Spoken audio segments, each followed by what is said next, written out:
This is part 2 of Applebee on intelligent design theory. Now let's look at it from another angle. What about the limits on the mind concerning the accumulation of knowledge? There's not a single example in nature that intelligent design proponents can point to and say, that species has no limits on its ability to accumulate and store knowledge. As far as we know, the human mind is capable of storing more knowledge than any other species. As a matter of fact, no other species even comes close. But look how limited the human mind is.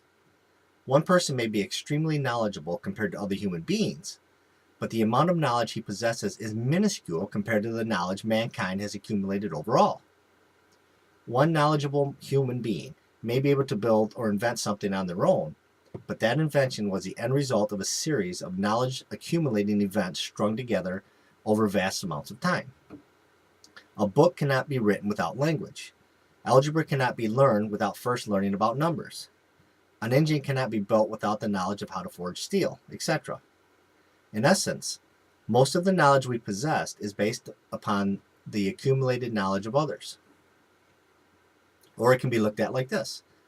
A doctor may be extremely knowledgeable about the human body, but that doesn't mean he can tell you what ails a cat. A heart surgeon may be able to operate to save the life of a human, but that doesn't mean he can operate to save the life of a dog. My point being that it's the accumulation of knowledge from multiple minds over great lengths of time that's responsible for most of what we know. So, theoretically speaking, which is more plausible? A single designer with a mind that was capable of storing unlimited amounts of knowledge, who used that knowledge to design every single living organism on Earth. Or multiple minds that specialized in particular areas of life knowledge, who designed just a piece of the life puzzle, with the end result being all life on Earth.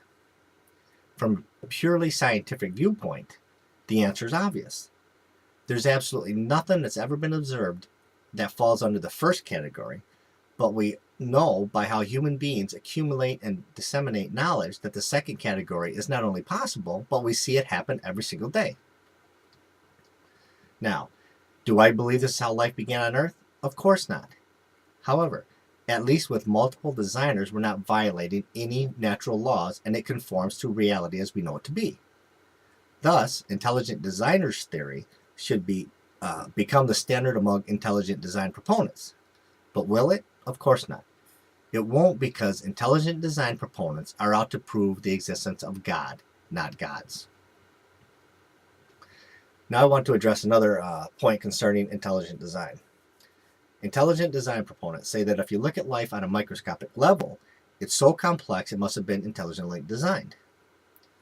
But the problem with this line of thinking is that everything looked at on a microscopic level looks like it was intelligently designed.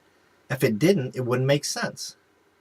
Just look at some viruses at a microscopic level, or better yet, a snowflake.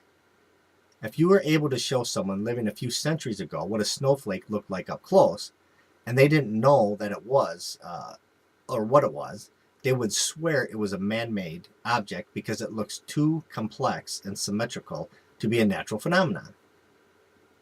It just doesn't seem like something that looks so complex, beautiful, and symmetrical could have come into existence naturally.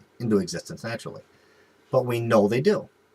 We know they were designed, built, and brought into existence by a natural process and not by an intelligent designer. So if we see complex things or systems occur all the time in nature and by a natural process, why should we attribute a designer to the ones we don't fully understand yet? That wouldn't be scientific, would it? In essence, science is science and beliefs are beliefs. No matter how intelligent design proponents try to wrap their beliefs in the guise of scientific terms, they are still only beliefs. And unsubstantiated, unverifiable, unprovable beliefs simply don't belong in a science class, especially a biology class.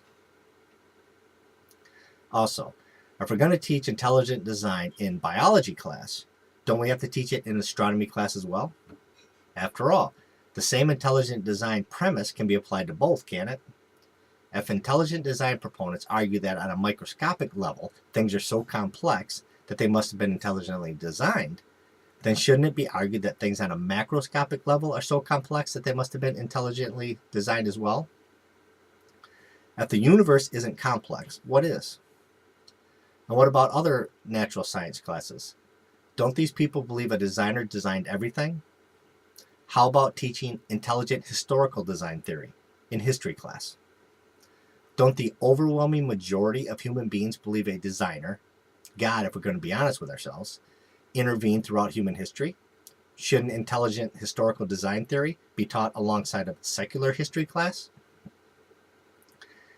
As intelligent design proponents put it, why should only one side be taught? Shouldn't we teach both theories equally and let people decide for themselves which is true? Or how about intelligent mathematical design theory? Shouldn't it be taught that some things in math are just so complex that they must have been designed as well? Aren't things like addition, subtraction, multiplication, and division pretty complex? Or better yet, how about algebra, geometry, calculus, and trigonometry? Or even better, how about equations such as pi or E equals mc squared? Shouldn't it also be taught as theory that these things are just way too complex to have come into existence on their own? That they're just too perfect to have come into existence without being created by a designer?